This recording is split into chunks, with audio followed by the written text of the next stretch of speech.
Venido acá, sabés que acá la que te ahorras viniendo acá, disfrutando, que yo en otros lugares te cobran eso con 2 ceros más o menos, ¿eh? Bien, José, y viene mucha gente. Mucha gente. La disfruta, Sí, disfrutan. Bueno. Aprovechan el lugar, el clima y la buena atención del personal, que es lo Ahora, importante. digo yo, ¿en otra época del año también se puede hacer esta actividad o solamente en verano? En invierno se puede acampar y hacer solamente esta actividad. Solamente O sea, está abierto el balneario todo el año. está abierto todo el año también Claro, acá. Sí. Estaba hablando del Puente Viejo, el balneario Puente Viejo, acá en Mercedes, ¿eh? Y la gente acá disfrutando, ¿eh? Bueno, un saludo ahí, la gente, vamos a pedir que salude la gente ahí, acá, para Córdoba, capital, les amo. Bueno, muchísimas gracias, mi querido Clever. Falta que yo me suba a un kayak y te muestre cómo funciona esto. Y bueno, como dijimos, vamos a hacer la actividad nosotros ahí para hacer una pequeña demostración también de lo que uno sabe hacer, o la actividad que la tiene re clara. Yo dije, estos chalecos no me hacen falta, si yo soy un experto en todo, pero bueno, vamos a poner las reglas, el reglamento dice que tenés que ponerte el chaleco, así que vamos con chaleco, ¿eh? Así que teneme, camaraman, teneme el coso, ¿eh? Así que ahí vamos, vamos que venimos.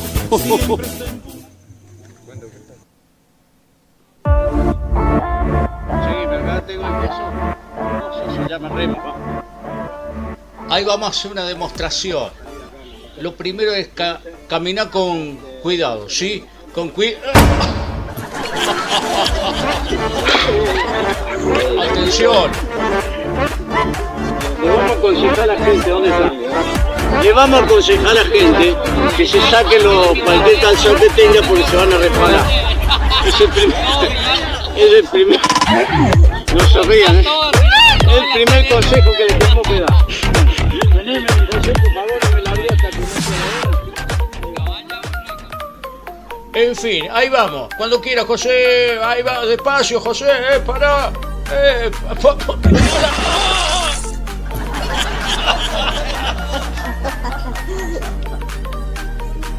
Chicos, una cosa, está fría el agua, traten de no caerse, ¿saben? A ver, José, ayúdame, José. Qué cosa de loco. Y bueno, tal como lo ha dicho el dicho, persevera y triunfarás. Así que vamos a intentarlo de vuelta, a ver si esta vez, pero José... José, ponete las pilas, José, porque si no, me vas a voltear de nuevo. Atención. A ver, voy a tratar de subirme con más cuidado. No te me cagues de risa, José. Ahí está. Wow. Ahí vamos, Despacio, José, por favor. Ahí va. Vos no me la hace fácil. José, no me la hace fácil vos. Ahí vamos. Ahí va. Esto es cuestión de domarlo, ¿me entendés? Y si no, mirá, de un lado para el otro, sí, el que se cae 2 veces no se cae 3. Bueno, este es un dicho que lo acabo de inventar yo. ¿Sabéis, muchachos?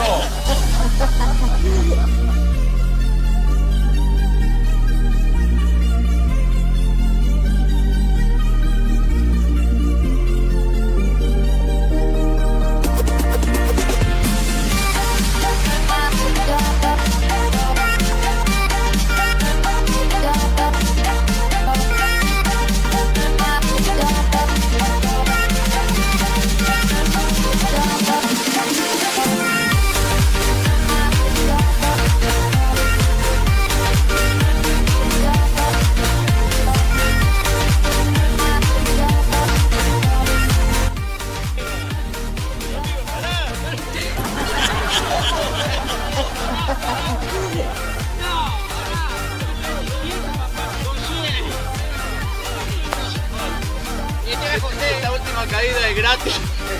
La primera sí era culpa mía. Amigo José. Ahora José Gracias, José, un amigo, No, un abrazo, Bueno, una actividad muy linda que está fuera de todas jodas, no hay nada de peligro, pero esto tiene 2 metros de profundidad y nada más. Así que bueno, recomendamos a todo el país venir aquí, donde hay gente muy linda, El aplauso bien fuerte a toda la gente. Mercedes, Corrientes, el balneario Puente Viejo, lo mejor que hay. Vamos todavía.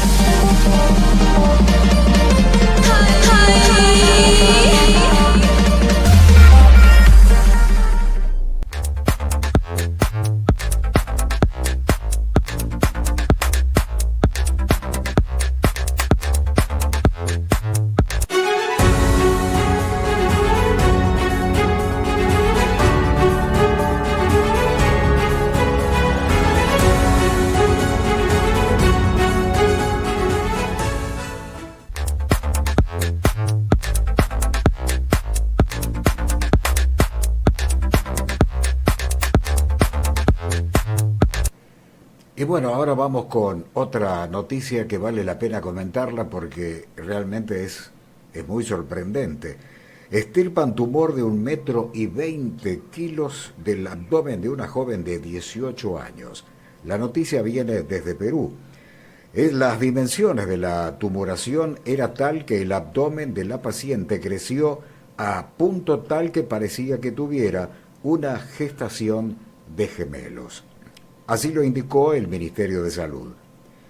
Los médicos de la región Junín salvaron la vida de una joven identificada con el nombre de Andrea Álvarez, de 18 años, quien tenía en su interior un abdomen gigantesco, el tumor, claro, de 20 kilos de peso y 1 metro de altura, y sus familiares creían que se trataba de un sobrepeso.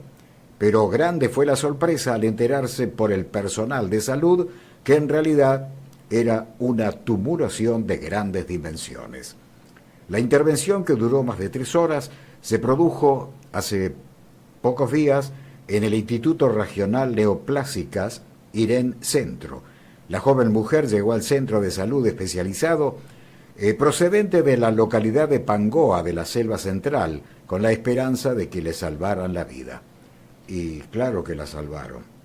Los médicos detallaron que el tamaño de la tumoración cubría todo el abdomen, similar a una mujer gestante de gemelos. Luego de un proceso largo, muy largo de operación, el personal de salud pudo concretar su admirable intervención. Con éxito se extrajo la tumoración abdominopélvica, elegante y gigante, como dicen los médicos, con áreas quísticas y sólidas, y se envió a estudios patológicos. La cuestión es que esta chica tuvo la sensación de que podía estar embarazada de gemelos, y, oh sorpresa, era un quiste enorme de 20 kilos de peso y 1 metro de diámetro, de largo. La ciencia hace maravillas, en este caso con una joven, muy joven, 18 años, de Perú, y ahora, bueno, la recuperación, pero ya se sabe qué es lo que tenía.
Y bueno, hasta acá llegamos en el Noti Show, el show de las noticias. Una manera de informar con los temas que la gente provoca y después son sucesos a nivel de información. Por supuesto también con nuestros personajes. Los esperamos en la próxima. El Noti Show, el show de las noticias, en TV Max CBA para vos. Chau, nos encontramos.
Steam will carry the nitro gas into every building in the plant.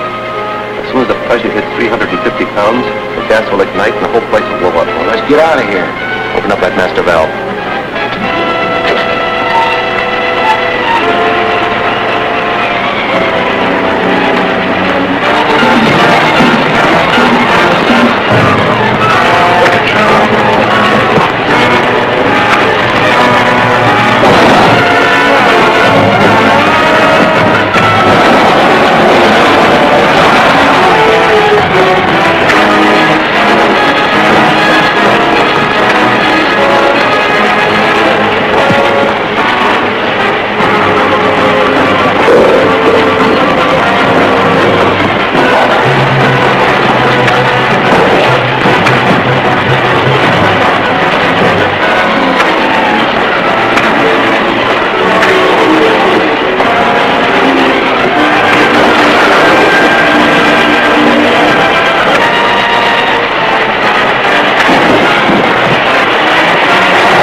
Despite the attempt to blow up the entire Henley Techni Gas Works, only one of the buildings was destroyed, thanks to the timely arrival of Captain America.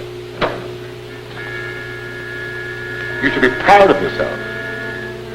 Captain America has made a fool of you on every job you attempt. We did our best. But Henley must have disobeyed your orders and squealed to the DA.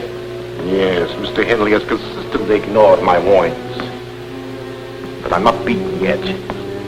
This defeat cannot go unchallenged, or none of the remaining members of the expedition will fear the Scarab. What will you do? Eliminate Henley right under the district attorney's nose. Impossible. Henley's kept under close guard in the DA's apartment. There was no chance of even getting near him. We don't have to be near him. Thanks to a weapon devised by the ancient Mayan warriors. You mean the Singari blowgun? Exactly. Our native Mayan agent, Zula, is an excellent marksman with a blowgun. We will post him where he will have an unobstructed view to the entrance of the district attorney's apartment.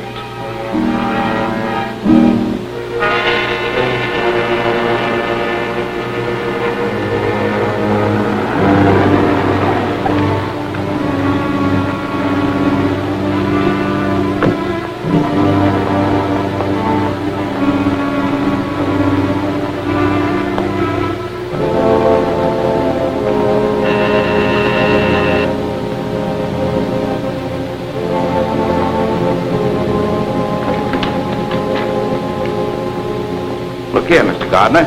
I've had about enough of this confinement. Your life is still in danger. You're here for your own safety. Oh, hang the safety. I'm neglecting important business.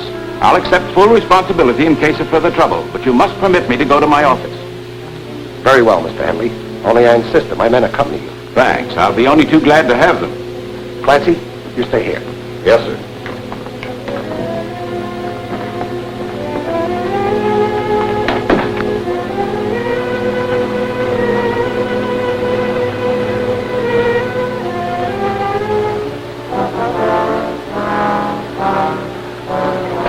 Bring your car around in front of the building.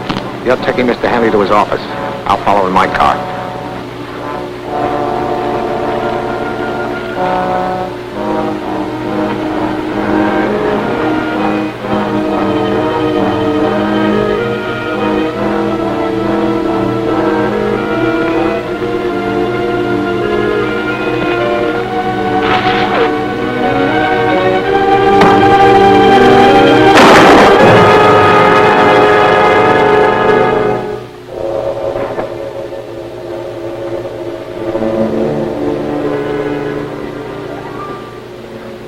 What's that thing?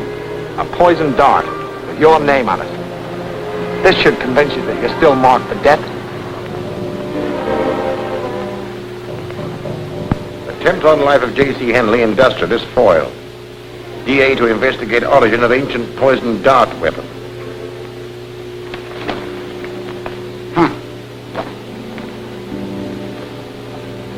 What if that smart DA traces the blowgun here to the museum? That's hardly possible. Professor Grayson was the only one who knew I had it in my possession. And he died over 2 years ago. No, Matson. We have nothing to fear from the district attorney.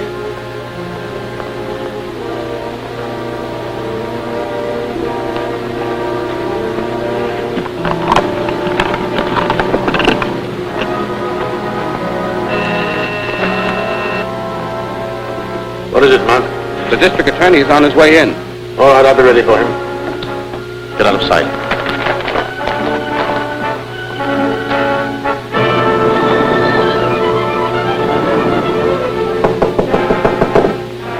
Come in. Hello, Doctor. Hello, Mr. Gardner. What brings you here? I have a clue which may lead to the man who made the attack on Mr. Henley's life. Yes, I read about it in the papers. A shocking exhibition of barbarism. Fortunately, Mr. Henley escaped, and he's now safely on his way to a secret destination. We got the man who fired the dart. But this weapon, ever see anything like it?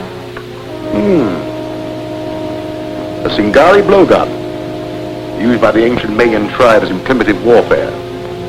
A valuable collector's item, Mr. Gardner. Any idea who might have had such a thing? No. The only person who could have helped you was Professor Grayson, an authority on darts and blowguns. Unfortunately, he died several years ago. Yes, I know that. I've already wired Professor Grayson's family, hoping they might know someone who can help me. Well, I hope you're successful, Mr. Gardner. Thank you, Doctor.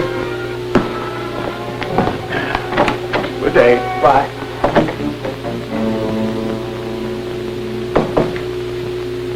Fine, mister? All right, son.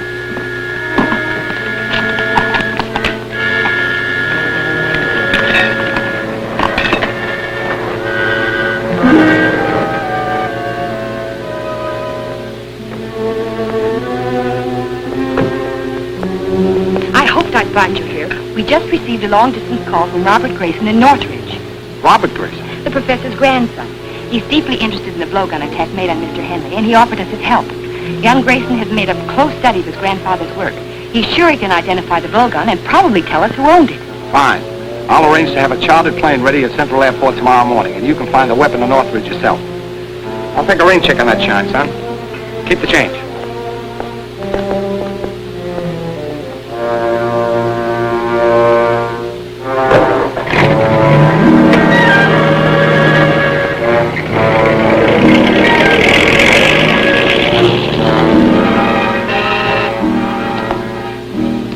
Yes, Monk. Here's some dope on a DA. He and the girl are going to try and have Grayson's grandson identify the blowgun. She's flying a chartered plane to Northridge from Central Airport tomorrow morning. That puts you in the spot. We're all in a spot. I thought you said that weapon would never be traced here. Grayson's grandson. I hadn't considered his taking the old man's place. We'd better do something before the blowgun reaches Northridge. We're going to do something before that plane leaves Central Airport.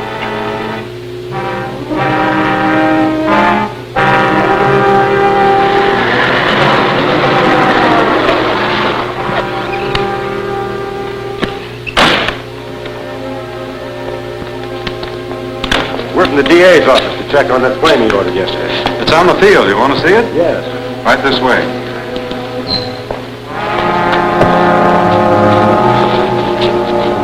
Tie him up and put him in there.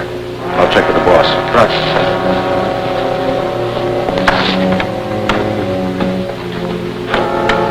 Calling H1. Calling H1. Z1 calling H1. This is H1. Come in. We're all set. Plane is ready, and the mechanic's taken care of. Good. You'll have plenty of time to install the bomb. I'll have it wired in the plane before the DA gets here.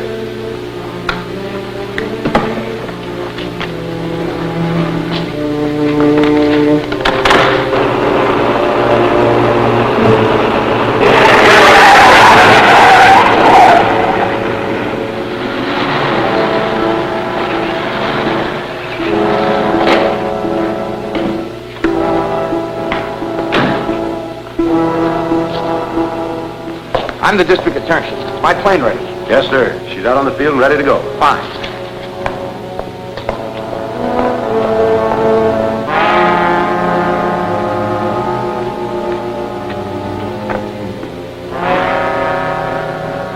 As soon as the motor starts, that bomb mechanism starts operating. And when the clock makes 10 revolutions, everything will go up. Come on, we gotta look busy.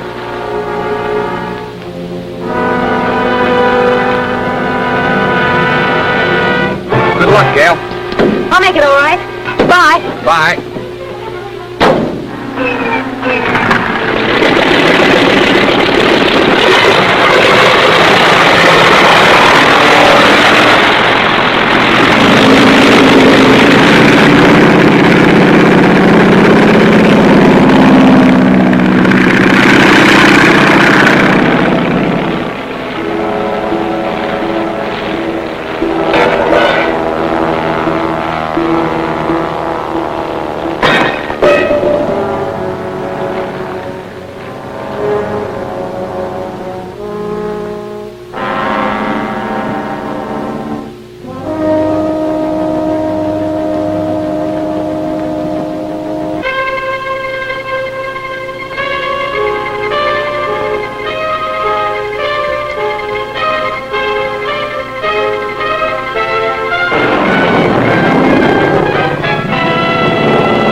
Keeping the DA. We better find out.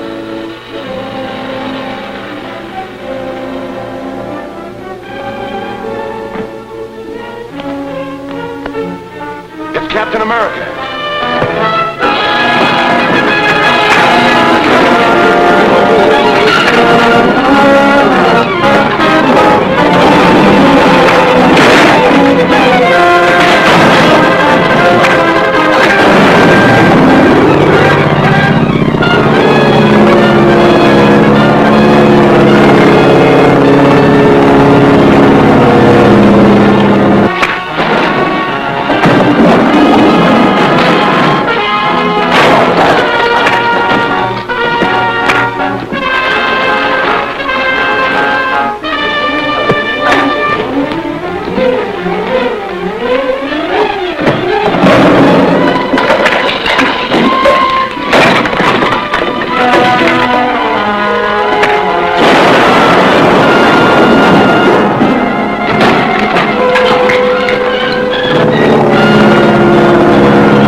Captain America.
Time bomb on the plane that just took off. What's the radio wavelength for that plane? 1575 megacycles. Thanks.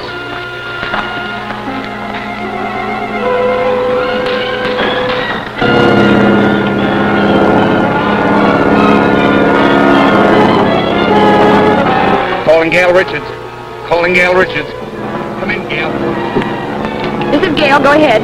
There's a time bomb in your plane. Bail out. Bail out. Okay, Grant.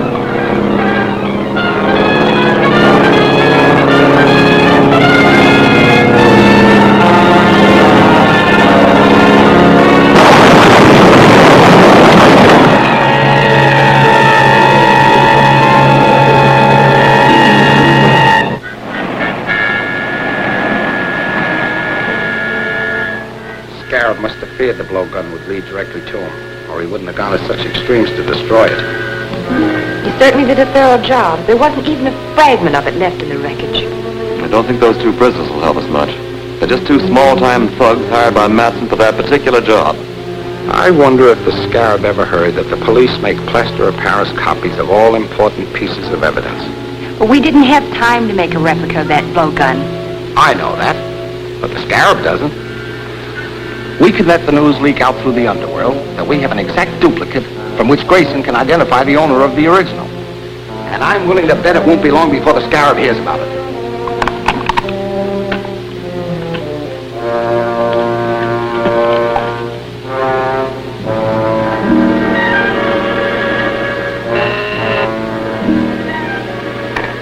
Go ahead, Mark. Number 31 reports the DA has a plaster model of the blowgun. He's wired Grayson to come here to identify the owner. That's all. A model? Why did they make a model of it? Routine procedure, I suppose. This calls for action. We have no time to lose. We must find out where Grayson will go when he arrives. Put every available man on the job. Check reservations on every train, bus, and plane coming into the city. Find out about all reservations in all the hotels. Get started immediately. This is a good reproduction, Walt. Should serve our purpose. But I'd like to see somebody translate those fake Mayan hieroglyphics I painted on it. District Attorney's office. Yes, Commissioner. He's right here. Yes? They fell for it, Grant. The man just asked about Grayson at the Hotel Metropole, and they told him that he reserved room 504 for this afternoon. Fine. That's just what I hoped to hear. Have you got a man at the Metropole? Yes. Donovan is taking the doorman's place. All right, leave him there. But don't have anyone else around. I want them to be able to get away with the blowgun so we can follow them to the Scarab. We better give them a little time to get organized. Then we'll deliver this right into their hands.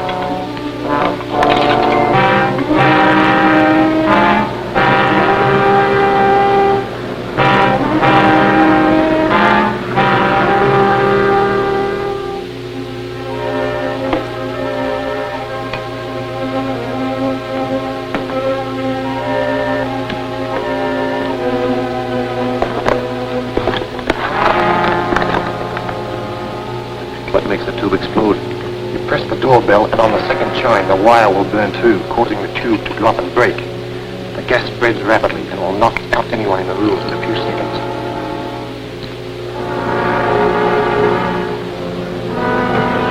Anything new, Donovan? Yes, Madsen and 2 others went in a few minutes ago. One of them stayed in the lobby, a lookout, I guess, and the others went up to the room. What about their car? Parked around the corner. Drive around and watch their car. If they should leave before I can get back, trail them.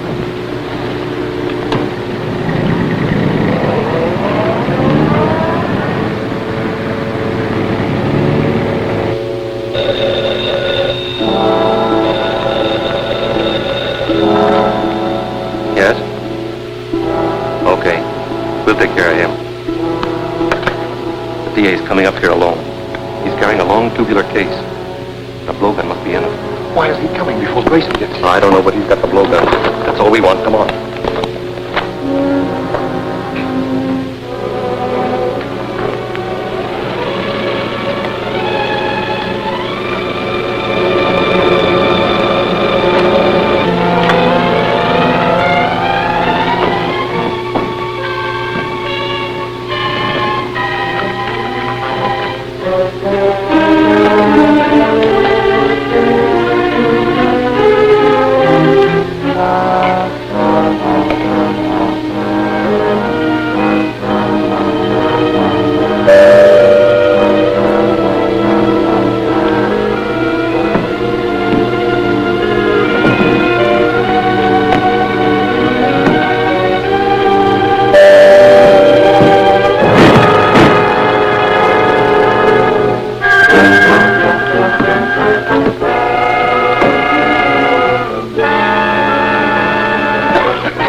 I'll take the blowgun out the back way. As soon as the gas clears, you go in and finish the DA, quietly.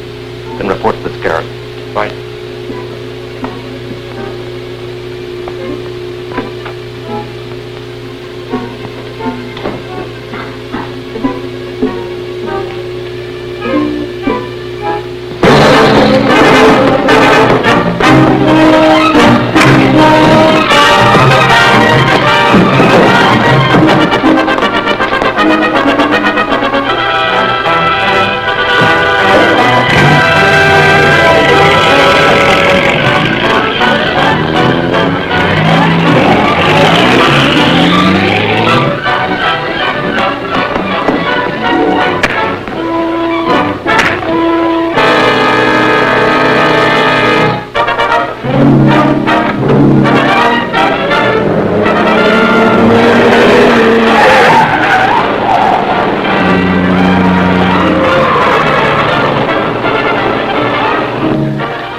Drove out of the alley and Miss Richards after him. Here, take my car.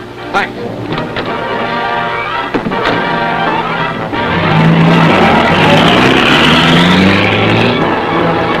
Calling Gail Richards. Calling Gail Richards. Come in, Grant. Where are you? Going out Jefferson Road. Matson's about a quarter of a mile ahead of me. Don't get too close. I'm following you in Donovan's car. Keep me posted. Right.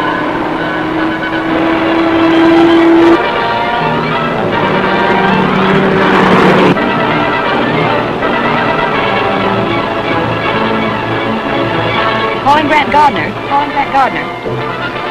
Come in, Gail. They just turned off toward that old barn east of the river. I know the place. Drive past it, then double back and keep an eye on it. I understand. Don't start anything unless you absolutely have to.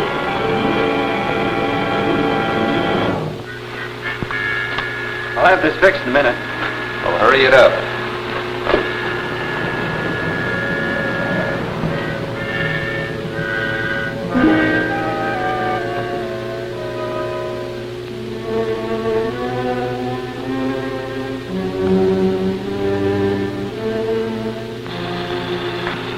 Calling H1. Calling H1. Come in, M3. Did you get the blowgun? Yes, everything's okay.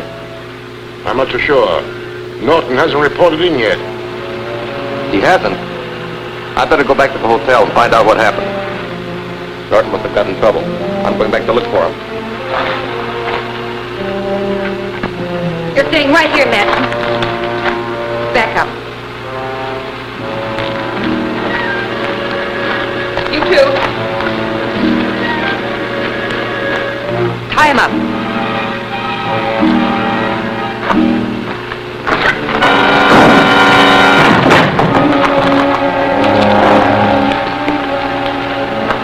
That was quick and easy. As far as she's concerned, yes. But she worked with Captain America, and he's probably on his way here now. We have too much stuff belonging to the museum stored here, and we can't take a chance of letting anyone find it. Spread a powder tank. We'll blow up the whole works and the girl with it.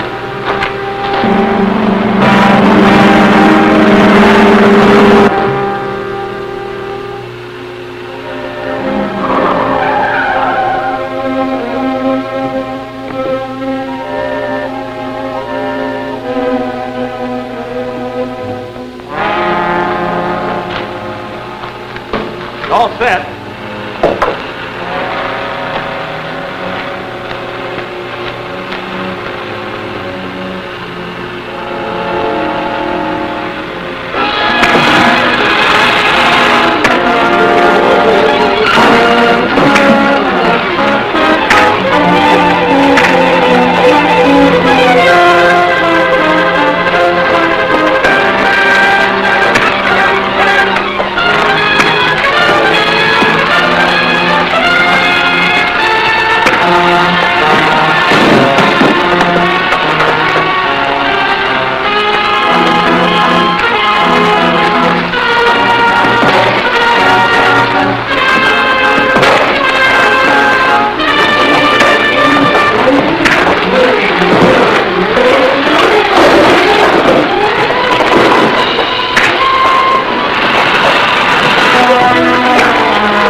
Who used this phone last? The girl.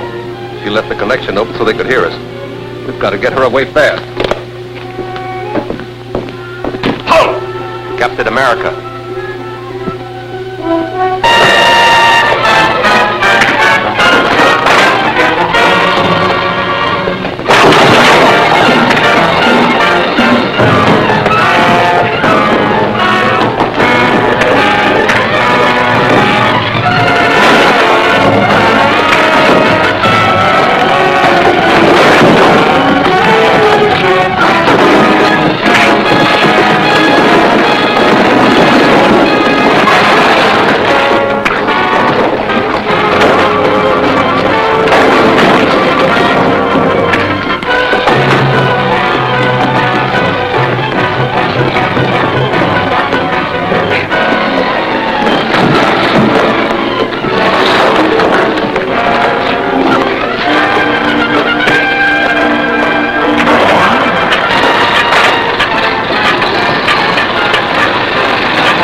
Either the district attorney and Captain America are one and the same man, or else they're working very closely together. The girl called the DA's office and left the phone open so they could listen to us. Then Captain America arrived. Well, we'll fire over our Captain America in due time. Now we must get ready for the next move. The next move? Yes, against Henley, the petroleum magnate. He also was a member of the Mayan expedition which discredited me. I've sent him an extortion note, which he's sure to take to the district attorney. And we must learn what the DA intends to do about it. So you're to install a radio dictaphone in the district attorney's apartment. In his apartment? If he should find me there... Ah, but he won't. I've arranged to have him come here.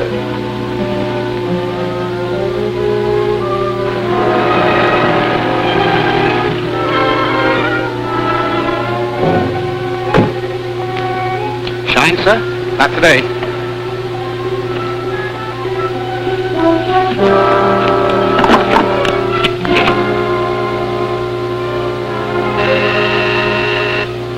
Yes, Mark? The district attorney has just gone in. Very well. On your way. I'll keep him here long enough for you to finish the job.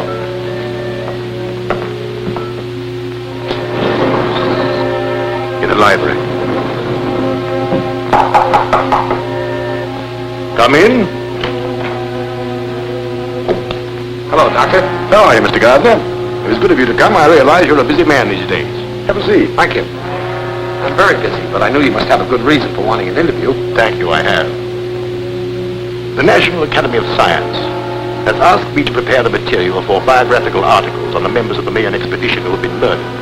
I'd appreciate it if you look over these notes to make sure I'm not divulging any information to the criminals that might interfere with your plans to arrest them. They're only a few pages. Perhaps you could look them over now. Certainly. I'd be glad to, Doctor.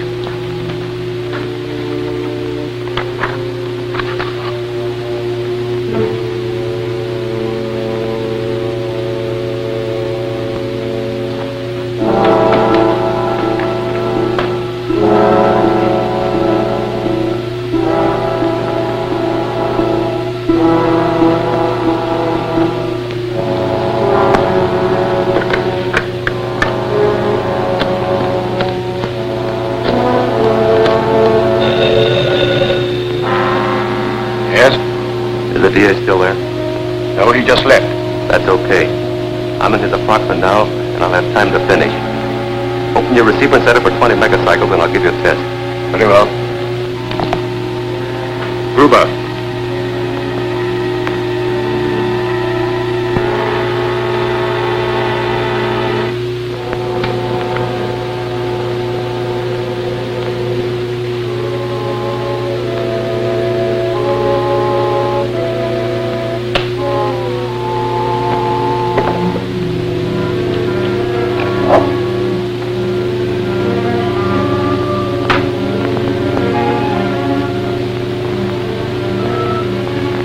Calling H1.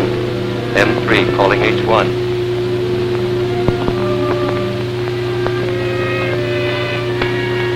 Hello, hello, hello, hello. Yes, we heard it. It's okay. Now get out of there quick. 50 gave me the back any minute. Right.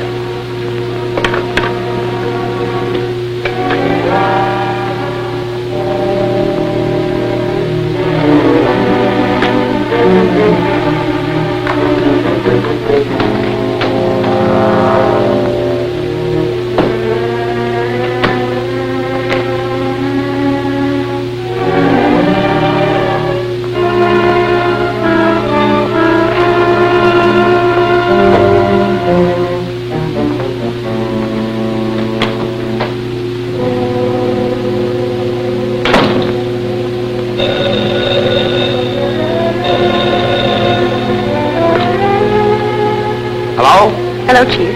Mr. Henley is here. He's in a panic. Henley? Petroleum magnate? Yes, he's waiting in the outer office.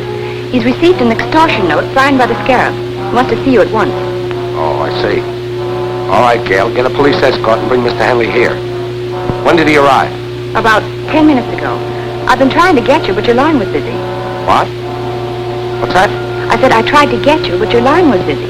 All right. I'll expect you in about 15 minutes. Very good. When Henley arrives, we know exactly what they propose to do. Now, Mr. Henley, what is this about an extortion note? They mean business, Gardner. Something's got to be done quickly. Henley, if you value your life, you will obey the following instructions implicitly. Draw $100,000 in currency from your bank and return home with it. Wait there for a telephone message instructing you as to the exact time and place where the money is to be left. Scarab.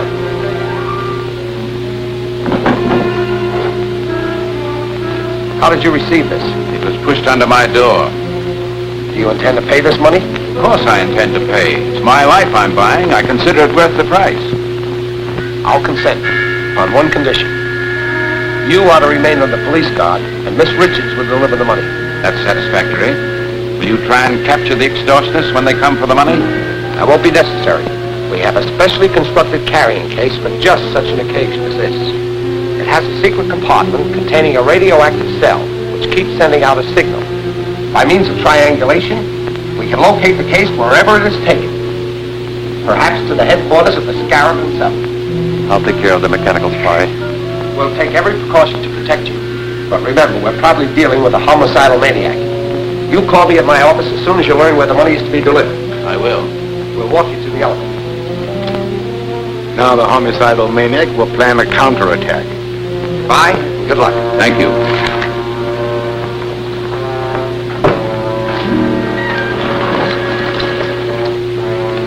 What is this fairy tale about a carrying case? I never heard of it. Neither did I. It's a good idea. But you told Mr. Henley. I not only told Henley, I also told the Scarab. When you said my phone had been busy, I realized someone had been in the apartment. I searched and found a radio dictograph concealed in the bookcase. Then they think... Just what I want them to think. That we're depending on the phone he located to trace them. So they won't expect us to try any other scheme. So that's it. Yes. And as soon as we learn where to leave the money, I'll start. You go to Henley's, pick up the case, and take it to the location designated.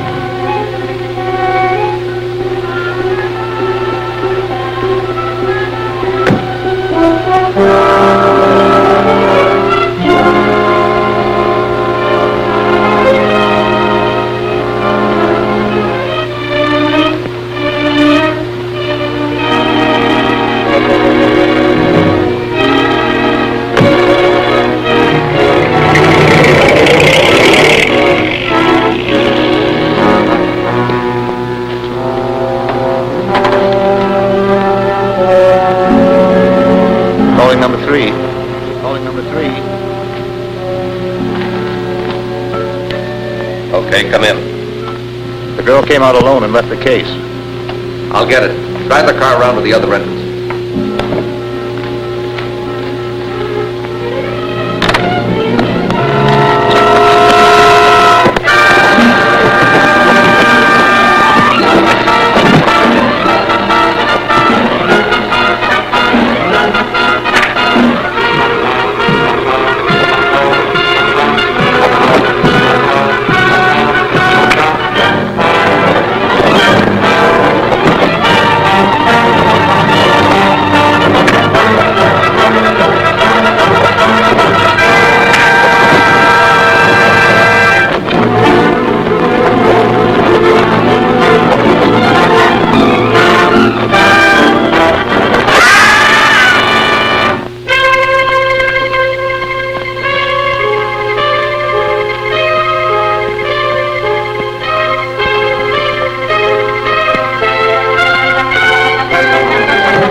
Take this case and drop it down the shaft at the end of the tunnel. Okay.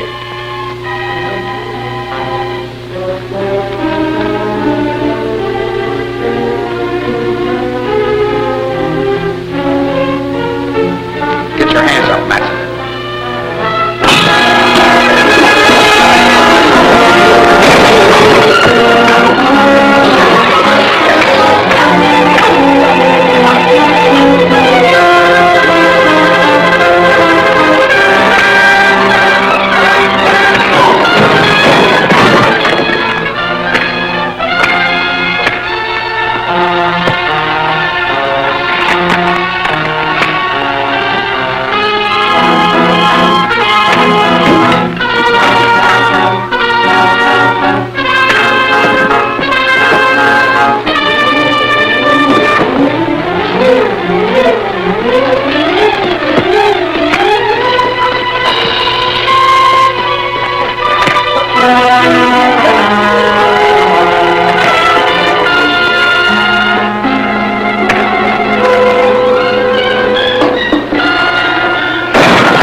Take this case and drop it down the shaft at the end of the tunnel. Okay.